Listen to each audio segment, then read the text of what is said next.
متندم لكوني من شبابي اللي وعيت للدنيا ما مشيت بطريقة الله ولا على القرآن صراحة، يعني مشيت انحرافي دائما. زين، هاي نعمة واحد يدرك الخطأ مالته حتى لو بعد يعني. أنا داركه من قبل لا تسوي، أنت قبل لا من زمان ومتندم عليه، وهذا يعني ودائما أتندم والليل كله أستغفر بلكي الله يتوب علي.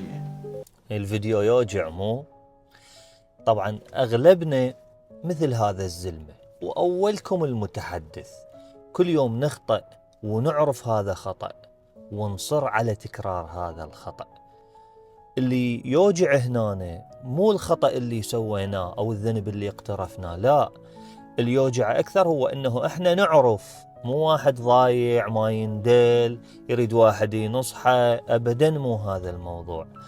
واحدنا كل يوم يسوي الخطأ واكو صوت بداخله يقول له عمي ارجع، هذا مو الطريق الصحيح، هذا الطريق الصحيح، بس هو مصير ومكمل. احنا هنا نتصور انه المشكلة بالجهل، واللي يجهل ويسوي خطأ هذا ممكن يرجع بالوضع، بس المشكلة مرات تصير بالمعرفة، نعرف هذا خطأ ونسويه ونكرره إلى أن يصير شيء عادي بحياتنا.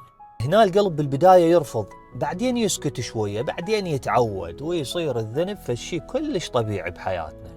ويمكن أنت مو بعيد عن هذا الشعور، تعرف شنو الخطأ اللي لازم تتركه بس مأجله. مصيبة مو كل شيء يتحمل تأجيل، لأن هذا كله عمر دا يضيع قدامك وماكو وقت تصلح هذا الخطأ. وهسه أريدك تعترف لي شنو الخطأ اللي لازم تتركه ومأجله الباكر.